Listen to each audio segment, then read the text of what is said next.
Hello and welcome back to the Northern Roses YouTube channel, and this time we wanted to talk about the Americanisation of England. So what we wanted to talk about today was really how big of an influence America now has in our really everyday life in the UK. I think one of the main things that we've seen recently with the protests or kind of, Unite the Kingdom protests in London a couple of weeks ago, with Elon Musk turning up on video link and saying that violence is coming for you whether you like it or not. So basically calling for violence in our streets and asking the people there to effectively organise a coup to take control, to overthrow the government. Elon Musk is the most obvious example of Americanized influence, because most of the time what's going on is very subtle. You don't see it, it's under the surface. It's people like Peter Thiel, who is another billionaire who made his money similar to Elon Musk through PayPal, and now operates various insidious businesses like Palantir, which takes public data and does things like surveillance, drone technology, things like this. Has deals with things like with major organisations in the UK like the NHS. He is more subtle. So he's talking to people, he's influencing them through private meetings and things like that, whereas Elon Musk is not subtle about his direct attempts to influence our democracy. He will say it out loud. This is why other billionaires, I don't think, like Elon Musk, because whereas they prefer to stay in the shadows and use their vast wealth to influence people that way, Elon Musk wants to be the centre of attention. So he wants to have his vast wealth and also be the face of it. And him calling for violence on the streets and taking control of the government is effectively kind of what does happen. So, for instance, Labour, if they were to propose certain policies, there are certain vastly wealthy hedge funds and private equity funds that are able to actually affect our economy. They can do things like they can sell off government bonds. They can sell stocks and shares in UK-based companies. They can do things which make our economy look weaker and actually weaken it, which then causes the ripple effect through the media, who then blame the government, and the government then has to act in the direction that, in many cases, the direction that these companies want. So as much as we are always blaming Labour for the failures to act in the direction that we would want them to act, in many cases, politicians' hands are tied, because imagine a politician imagine Keir Starmer coming out and saying, we'd love to make these progressive changes, but if we do, we are being held hostage by American private equity funds. Like, to say that as a sovereign state, as a government, that you are held hostage by a corporation, it's a national embarrassment. So we can't say those things. Instead, every government is trying to find ways to work around a situation through which resources are being continuously squeezed out of normal people who actually pay their taxes, people who actually work for a living. Our previous sort of 20 years, well, mainly the 13 years under the Tories, was to extract it from working people and basically take away state support for the most vulnerable. But now we are in a situation where Labour have told us all that we are in a situation where they will have to raise taxes. And so those taxes will have to be either on the wealthiest, or it will be on workers. And this is where the situation comes in, where their hands will be tied. And we've seen an article 2 days ago. The owner of, what's his name? The richest man in Europe owns the luxury fashion brands. I'm not sure. We'll find it. Yeah. We'll find it, and we'll share a link. But the richest man in Europe said a wealth tax, because France now, the French are pushing for a wealth tax. He said a wealth tax would crush the French economy. The richest man in Europe, and it would destroy liberal democracy. But what's interesting about this is it's an inversion of what's actually gone on, which is that his vast wealth is responsible for the crumbling of liberal democracy. Yet he then has the gall to say a wealth tax would do that. Yeah. It's the opposite would happen. A wealth tax would make more resources available for those who require... because really, the financialized systems have a winner and a loser. For one person to have a vast amount of money, someone else has to have less. It's a zero-sum game in which if I am to, let's say there is £10 between us, if I have £8, you have to have £2. So if he has, let's say, £15 billion or whatever it is, that means there is less for everyone else in Europe. And this is simply how it works, is that if money is... And this is why we were led to believe that monopolies are so bad. Like the idea of a monopoly has always been something that even in any capitalist society, we're encouraged to believe it's a bad thing. Because once somebody owns a monopoly, it becomes incredibly hard to compete. Yeah. Like to break into it, and they will pursue practices to prevent other people competing. Predatory pricing. And yeah, exactly. Yeah. And so to think that monopolies only apply to companies is ridiculous. These monopolies are forming within people's private and personal wealth, and so it becomes. So, how is that happening?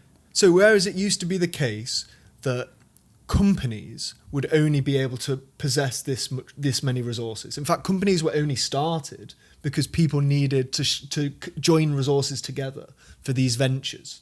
So things like the East India Trading Company. Like, how do you procure the resources you need to build ships that can go to various parts of what became the empire to get goods to then bring back and sell? How can anyone do that on their own? They couldn't. They weren't wealthy enough. Yeah. So they started selling shares. They said, let's offer these shares out to various wealthy people. They'll put money in. We can use that money to buy the ships and sell the goods, because nobody had the individual wealth for that. Yeah. Then they built this company, the East India Trading Company, that became a monopoly. No other companies were able to compete with the resources they had, and they could create a trading monopoly, which they did, and it made them very wealthy. What's happened now, though, is that over time, personal wealth has become the gap between the lowest wealth and the highest wealth is so vast that the compounding interest on the richest in society means that most of us, 99% of us, will never be able to compete with the wealth of the top 1%, because it's been the state stopped regulating and redistributing that wealth.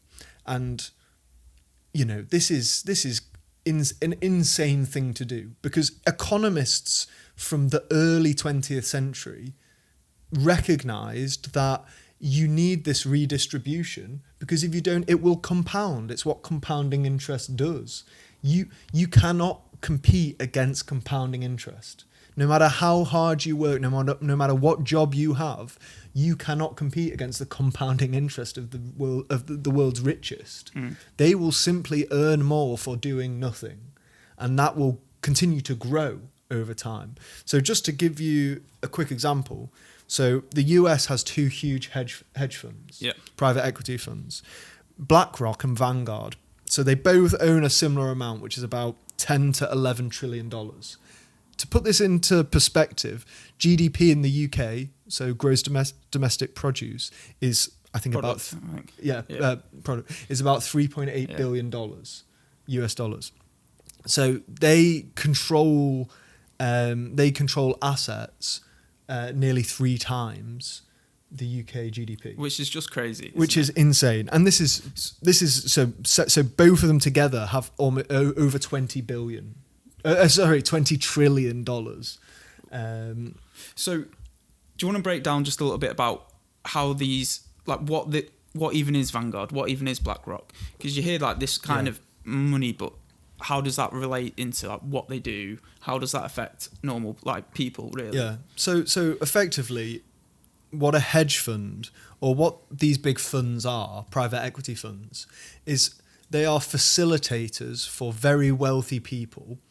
So let's say I have $3 billion and I want a fund that manages that money for me. I don't want to be doing individual trades or worrying about it. So I say to this fund, here's my money, invest it for me. I can't spend this money, invest it in... Well, you can't spend it because you've got so much of it. Exactly. Yeah. And make it diverse for me so that it's resistant to, say, there was an oil crash. Okay, make it resistant to that. So then you got money in housing. Exactly, money in housing, money in basically the tentacles of these private, they are in every single business because, again, $20 trillion is more than the GDP of China. Or similar to, which is the second biggest economy in the world. Second biggest economy in the world. Like they control so many resources that basically any company, any big company, any big company, they in Europe or in the world, they will own a significant share or proportion of that company. So let's say BlackRock owns $11 trillion. Oh, and just to put this into perspective, so the Norwegian Sovereign Wealth Fund, which is seen as this incredibly wealthy sovereign wealth fund, which owns so much capital, that's $1.8 trillion. And this is 11.6 is the estimate for BlackRock. So let's say that they get 5% interest a year. You're looking at $580 billion a year. That's just 5% interest. And that compounds. So then that 580 is added on to the 11.6 trillion. Suddenly you're at 12.2 trillion. And then you're earning even more if it's 5% year and year and year. And so that wealth continues to grow. Whereas what happens to, say, the state, right? So if the British government do not bring in taxes to improve our position, and we are continually in a deficit where we borrow more than we bring in tax revenue, then we will become continually indebted to these hedge funds because they buy government bonds because they're safe. They know, basically, of all of the businesses, of all the things that could go bankrupt, the state is the most resistant to that because you think if a state goes bankrupt, we're all screwed. So government bonds are considered safer. Obviously not in some countries, but say Swiss government bonds, you actually pay negative interest because they're that safe. You know that the Swiss government is not going to collapse. So you actually pay for the privilege of owning Swiss bonds because it's such a safe investment. And so the situation occurs where if our government do not start to address the situation and actually start to, like the Norwegians, and this is why Labour suggested a sovereign wealth fund, because they recognise the perilous situation we are in, where if we do not readdress who owns what, our government will simply become, and could be argued it already is, in the possession of the very rich. Gary Stevenson has talked about this a lot. He recognises this, but I don't think enough of us realise that if we do not take back our resources now, things will only get worse. They will demand higher and higher interest rates for us to borrow from them. And it's funny, that kind of rhetoric that you've just said there. It's like almost take back control. Yeah. It's just who do you direct it at? Yeah. It's who do you direct it at? Like, there are two paths. There's the path to blame those with no power, no resources, the most vulnerable, in which case, what will we gain from it? What will we gain? Whereas there is the second path, which countries like like France have started to recognise and are pushing for. Norway recognised that a long time ago. Other social democracies in Scandinavia and the Nordic countries is if you target the very wealthiest and you are able to redistribute, then you can prevent the loss of power. The United States, corporate capture happened a long time ago there. Yeah. They don't have free healthcare. They don't have many of the benefits that we have as a society. In so many cases, they're starting already from behind the people who live there. They are pushing for things we already have. But what certain actors want, like BlackRock and Vanguard, is they want to privatise the things left that we have that are public, because then they can make more money off them. Like the NHS is for them it's an absolute gold mine. They want the NHS so that they can profit off it. Well, in strictly business terms, you've got there like an inelastic product, because people are always going to need healthcare, always. So if you can essentially own that industry, you've got something that will always make you money. And the thing, what's so, I guess, nasty about having privatised healthcare is that you can charge, people are desperate. Yeah, of course. You can take advantage of people in their absolute worst moment of desperation. And that is what happens in America, and it's sadly it is happening here. But I mean, it's taken a different kind of form here. I think it's that private companies, instead of charging the individual like you or I healthcare, they're just putting the cost back onto the state. So, for example, the NHS may be able to provide services for a reasonable cost, which is then paid through taxpayer money. Now what's happened is private companies have stepped in and then charge rates way higher than what the state and this is what charge. the Tories were well known for, is you could, if you were the mate of a Tory politician, you went to Eton with one, you could get a very good lucrative contract for way more than it was worth. And that's exactly what they did. Look at Michelle Mone. Her PPE contract for PPE, protective equipment during COVID, none of it even worked, and she got a massive contract from her mates. And this is exactly what you're absolutely right to say, that's what's going to happen, is rather than charging it directly to, rather than us thinking, as potential patients, we're not paying yet, but we are. Yeah, we are paying through tax. Through our taxes. But you can even see the draw of a welfare state or a public health system.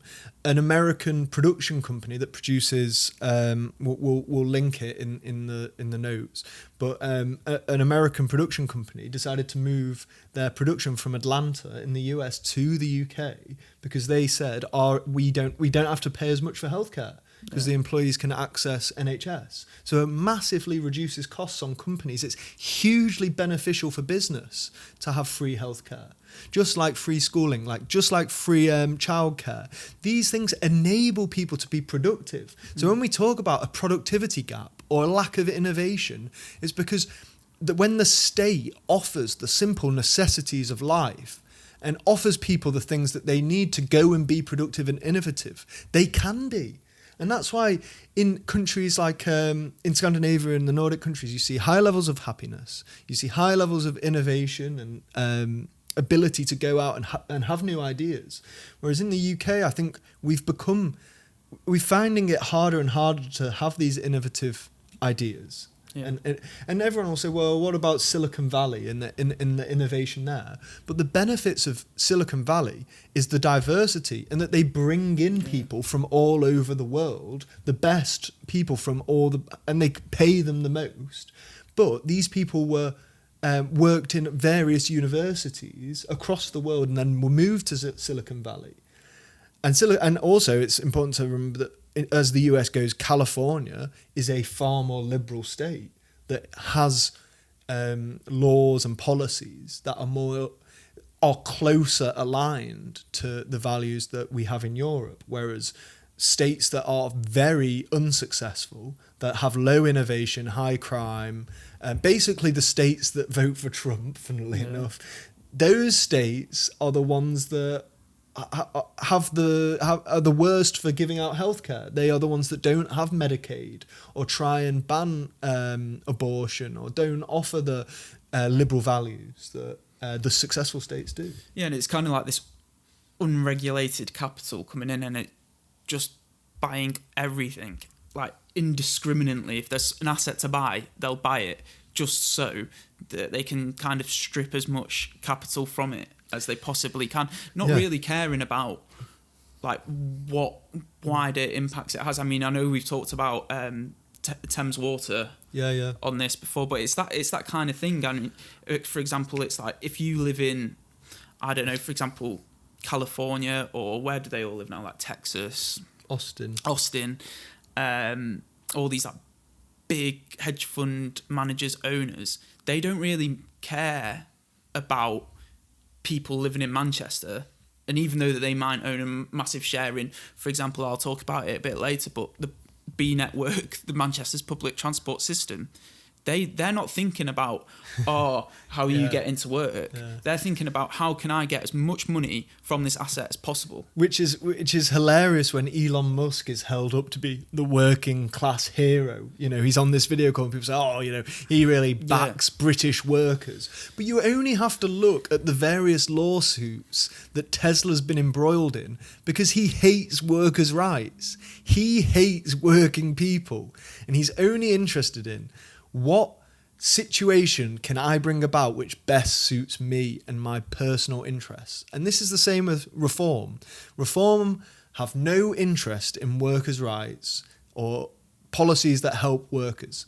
They will do whatever is in the interest of the wealthy elites. So you can ask anyone who supports Reform, they'll know about the migration policies, but ask them about what their views on the NHS are, or workers' rights, or even protecting sort of things we take for granted, like the 5-day working week. They won't really know what Reform stand for, but I can tell you for a fact that if Nigel Farage thought that he could get away with a 4-day working week, a 6-day working week, he would push for that, because he doesn't care about your standard of living. He cares about what enriches him. And I think a good way to look at it is that Reform or Musk, whoever, they're about cutting taxes. And that what that will mean is that wealth that they've got is just going to grow and grow and grow. And for example, say you're just a working person with not loads of savings.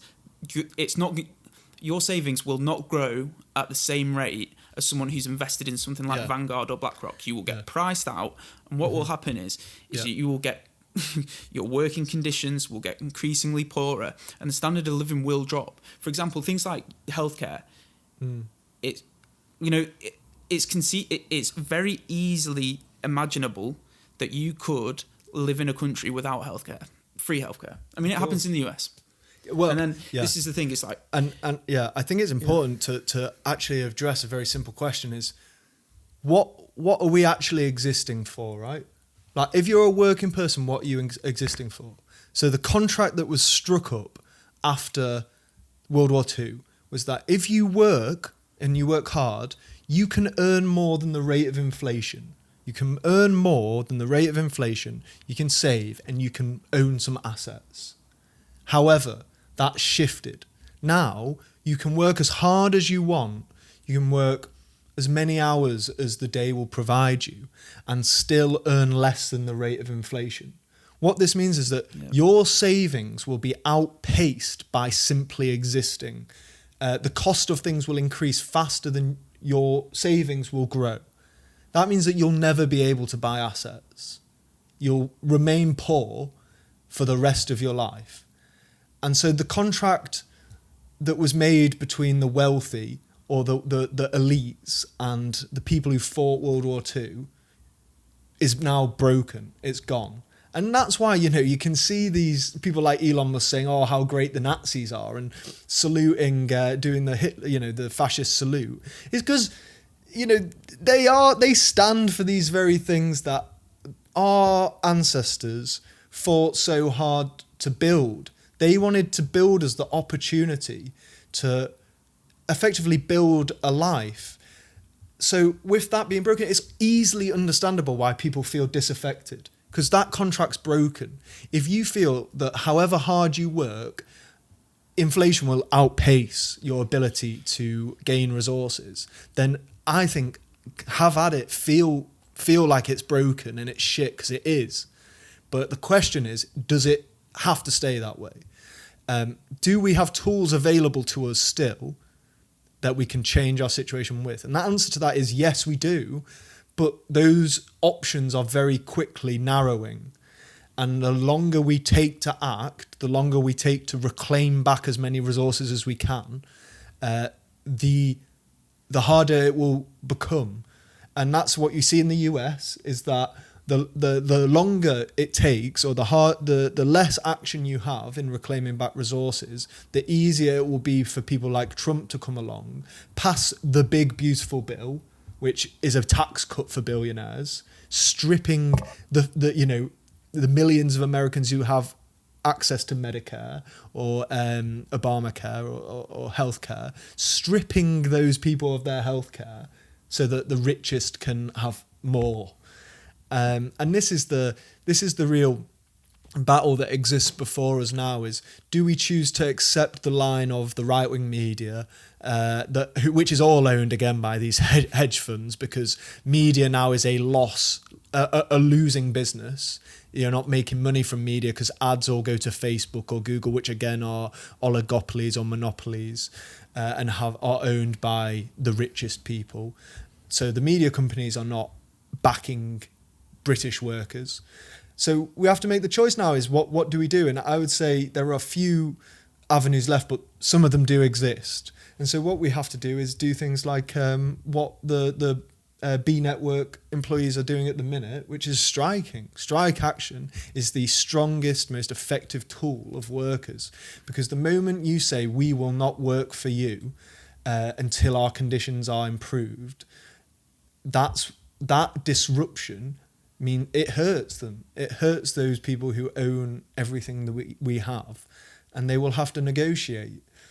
So I would suggest that's one thing, but also it's important to push to vote, or for people that you think can make these changes, or to push your MPs to pursue these policies, and to talk to people about it, because the more people we can convince of the reality that wealth inequality is what is leading to the breakdown of liberal democracy and the breakdown of living standards, the more chance we have of making the changes we need. Yeah, and I just think if you're sat there thinking, oh, never happen in this country, well, if you look at Argentina, and I know we spoke about it last video, but they have like inflation levels of 300%. So that means things that have cost you, like, I don't know, overnight. That's 300% overnight. So things are costing you 300 times more than what they did before. And Argentina's a brilliant example as well, because Milei, so the Argentinian president, promised everything Farage promised. Yeah. Promised cutting taxes, cutting public spending. Kemi Badenoch even said she sees herself as like the British Javier Milei. It's failed. His attempts have failed. So you have Scott Bessent, the US, I think the trade secretary, saying, oh, well, we'll do whatever we can to bail Argentina out with more loans, basically. Yeah. It'll be more loans. It's just a form of financial control over Argentina. Yeah, more leverage over Argentina. Because that's exactly what will happen, is that if we go down the route of Argentina, which is exactly what reform would do, we will all become poorer and more indebted to the owners of vast wealth. And like the thing is as the Argentine peso becomes it gets worth less every day. The Argentinians, their ruling class, have their money stored away in dollars in America. So they're in the hedge funds. In the hedge funds. So what's happening is the rest of the country are getting poorer and poorer. And what happens is the Argentinian ruling class, they come in and they will just buy stuff. Or maybe it might not even be the Argentinians, it might even be the Americans that come in and they'll take your house off you. And because how else are you going to have money to afford the simple essentials of living? And for example, if you're not getting healthcare at the point of entry, it's a nasty position to be in. Yeah. And it is a possibility for this country.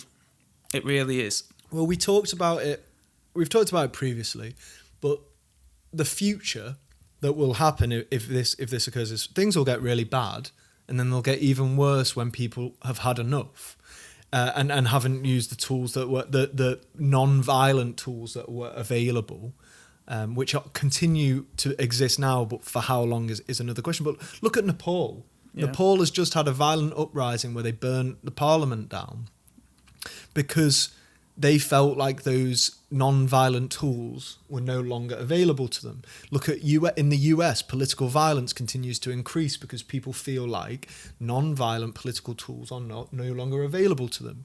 Political violence is bad for everyone. It's bad for the wealthy and it's bad for the non-wealthy. It's bad for the 99%. Nobody wants it. But that is the end point if this is allowed to continue, because when the middle class is stripped of the few assets that they were able to accumulate, the anger, and you have mass deportations that Reform want, you have all of these kind of banning of various religious symbolism or preventing certain kinds of peoples coming into the country. They do all those things, don't work. Eventually, those people who feel disaffected but were happy to blame vulnerable groups, they will say, this hasn't worked. Now we're angry at the very wealthy. And it will happen where there will be uprisings such as that. And so ultimately, again, it's that crossroads situation where do we address wealth inequality and non-violently work to redistribute and improve our 99% standard of living, or do we allow the 1% to continue to accumulate up to the point where violence becomes the only solution that people feel like they have? Yeah, so I wanted to really talk about these things in a case study. I know I sound like a little bit like a geography teacher there, but with this recent B Network strike, which I covered on a video which you can find attached, I thought it was an effective example of how working conditions have been made poorer by this kind of, I like to call it unregulated capital, and I'm not sure if that's true, but like this kind of international globalist kind of money. So for those of you that aren't familiar or haven't watched the video, aren't from Manchester, there have been recent strikes with bus drivers, and one of the main reasons for the strike was the working conditions, and it was summarised in a memo sent by Stagecoach, and I'll tell you more about them later, but a bus company to the drivers, and it said, if nature calls while you're on the go and you have to use a bottle for a quick comfort break, we get it. Tight schedules happen. Please make sure to take it with you. So yeah, just the goal to say, we get it. Like they care. It makes you want to tear your hair out a bit. And then when I was sharing certain shorts from that video of me covering it, people were talking about the bus driver's ability to hold their bladder for 5 hours. That's what the debate was about. Yeah. If you're a bus driver, you should be able to hold your bladder for 5 hours. And it's completely missing the point. The question needs to be asked on how did the working conditions get so bad that at work you're being told to urinate in a bottle. And that's an official memo from the company. So one way of looking at it is that Manchester's bus network, it's a franchise under the B Network, but there's several private contractors that run. So just to give a little more context, the bus network used to be completely privatised. Yeah. So it was run by private companies who operated for-profit networks, and Mancunians were being ripped off for buses across Greater Manchester. People were paying £6 in some cases for or day passes or ridiculous prices for buses. So Andy Burnham's big initiative, make public the bus network to improve its standards. Yeah, to improve the standards. But here I thought it gets quite interesting, and I think it proves the point of what we've just talked about when you look at the 5 real main contractors who run routes within Manchester. Yeah, and yeah, so what happened basically, Andy Burnham, he goes, we're making it public. The problem is the public does not have the money to make it fully public. So they don't have the money to, create all the infrastructure they need. So what they do instead is they say, we're going to offer contracts out to private operators. So we control the franchise, but we'll enable private contractors to operate the bus systems. And, they will have thought, we'll open it up to bids, so we'll get it for the best price, and those bus operators will give good value to consumers. But you tell us what's happened. Which would have been the thought, and that's the legacy from Thatcher, isn't it? As we decided to sell off public assets. But it's quite interesting when you look at where each company is registered, or like where their headquarters are and where really the shareholders live. So you've got Stagecoach, who are responsible for the toilet and the bottle memo. They're controlled by a pan-European infrastructure fund, controlling owner based in Germany. Go Northwest, owned by a Kinetic group based in Australia, but Canadian owners, and Global Beer from Spain. So, in terms of like where the profits from these contracts are going, from 2 already, they're not based in the Northwest. Diamond Northwest, based in the UK but from the Midlands, and the directors live in London. Metroline Manchester, run by Comfort Del Giro, I think that's how it's pronounced, but that's based in Singapore. And that's the parent company of Metroline Manchester. That's Shell company. First Greater Manchester First Group PLC, headquartered in Scotland. So historically big in Manchester, but now, from my research, no shareholders are specifically based in Manchester. So what I'm trying to say is that profits from the B network don't come back into Manchester. But this is the thing. So the argument is that the city does benefit from jobs and wages. But this is now the thing, is that the jobs and wages is what's being squeezed the most for the maximum profit for the shareholders. So you're getting things like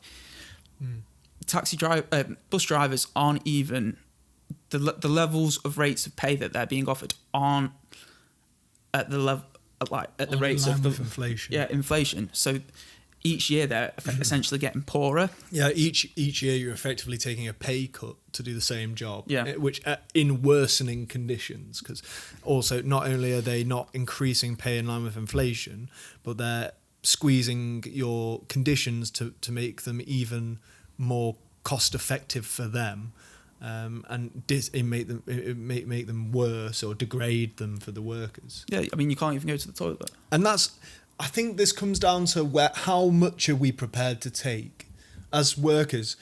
How much of your dignity needs to be stripped away before you're prepared to take action?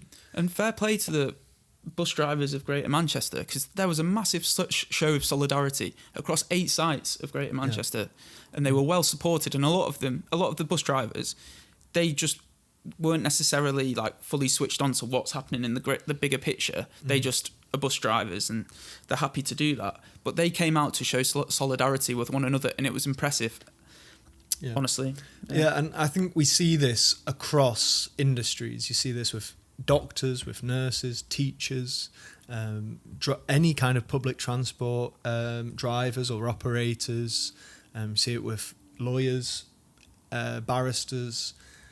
Basically, it's a continual squeeze on working conditions, at which point the dignity of workers and the conditions in which they are able to work and the various things you expect when you go to work are slowly taken away to improve the profits of these operators.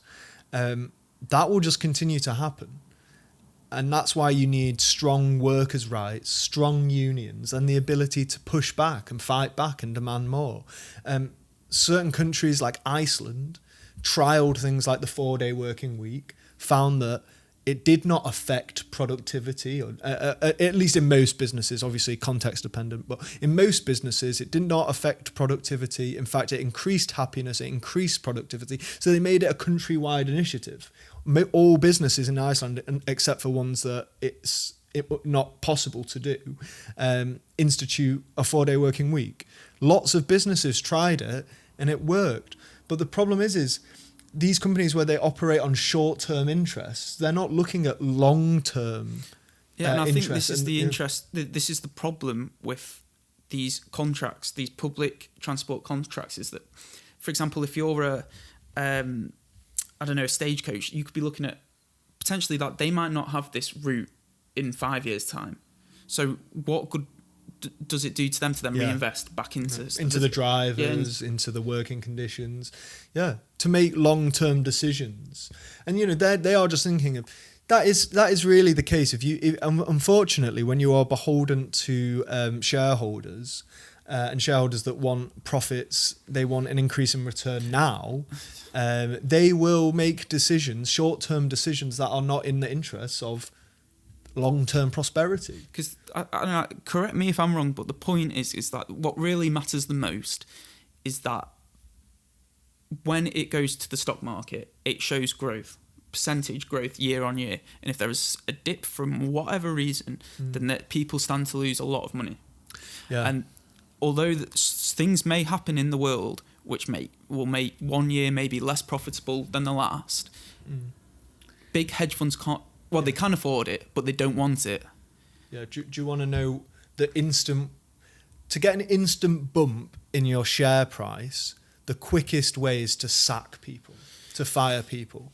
That is the quickest way to instantly increase your share price. So there's a good story of Costco. I'm sure many people know about Costco because it's seen as a pretty good shop, right? Costco in the 90s, they made the decision when times were a little bit tough not to fire loads of workers and make working conditions worse. They chose not to do that. Loads of other companies did, and they experienced a huge increase in share price, short-term increase in share price. Costco didn't. Now, Costco's share price is much more slowly, but over time has increased massively more than these other companies that made the short-term decisions.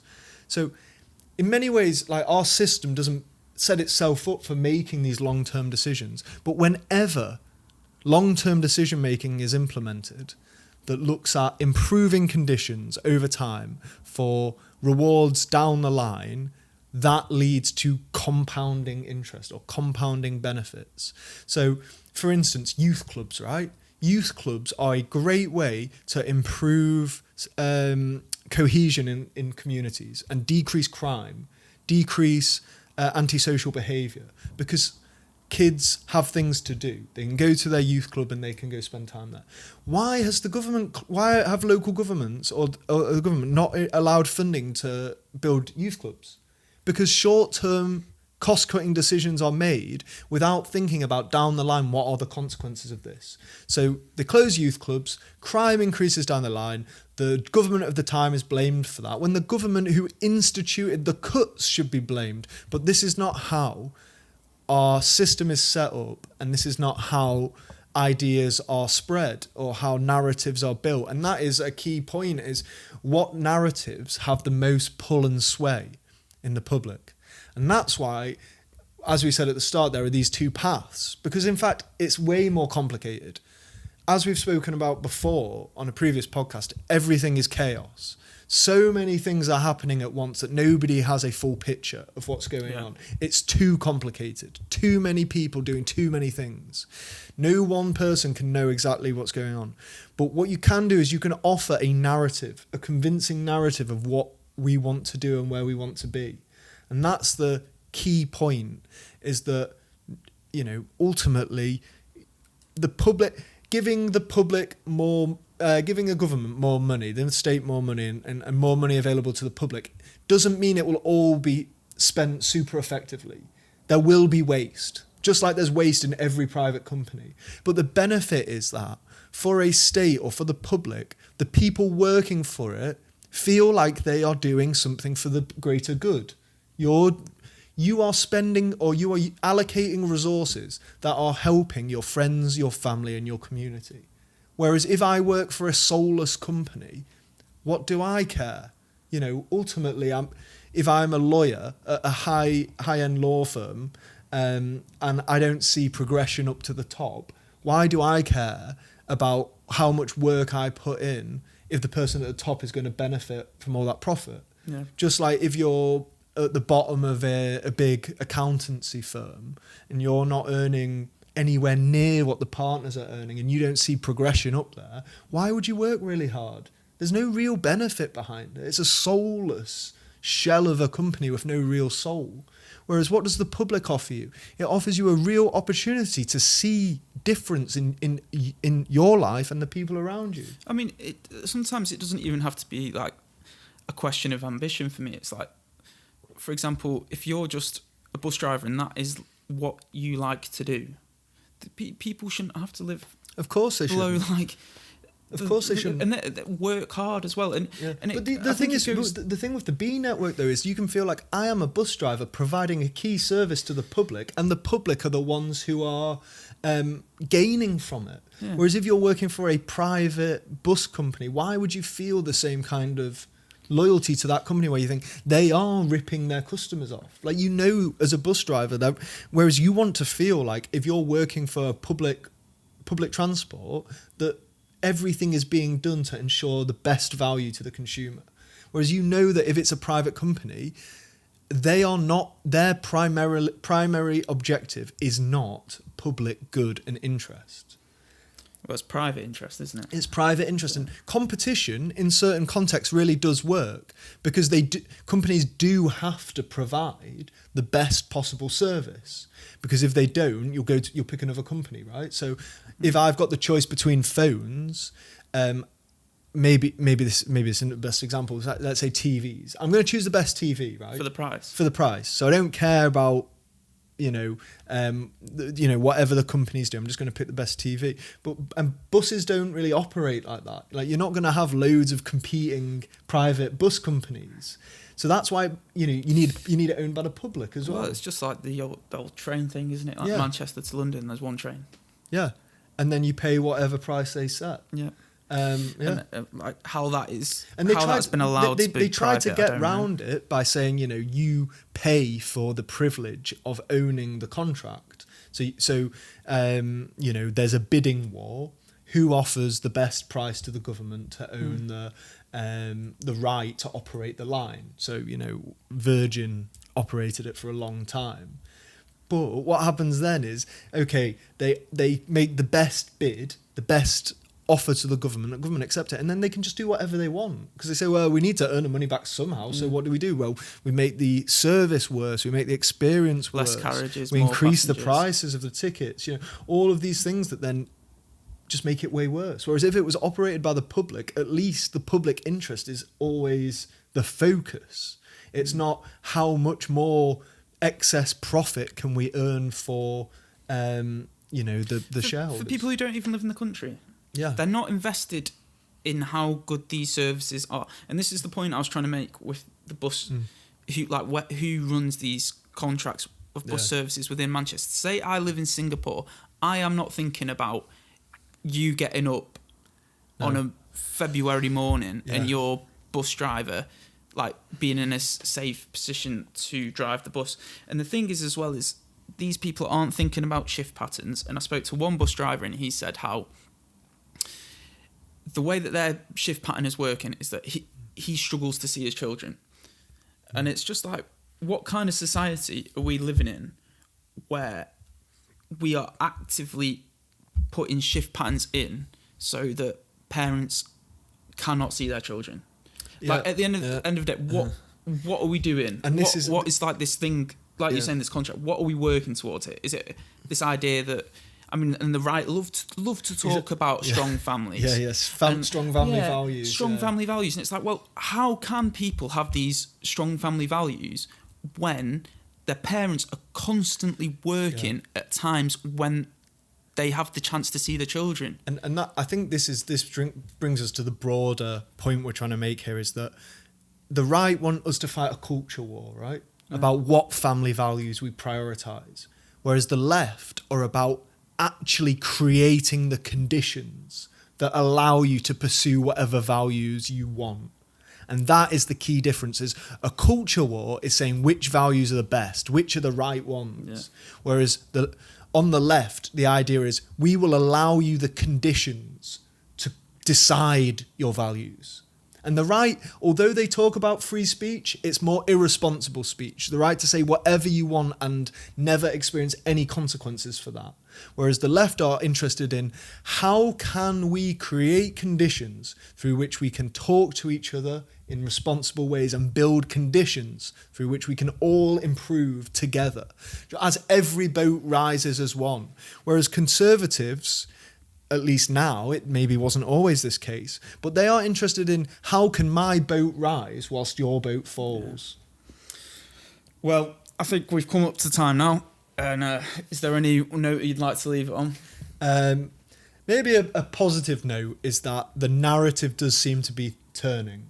We've seen this increase in anti-migrant rhetoric, but that was in direct response to the calls for a wealth tax, I believe, truly. And I think, though, that people haven't forgotten that that is a salient message.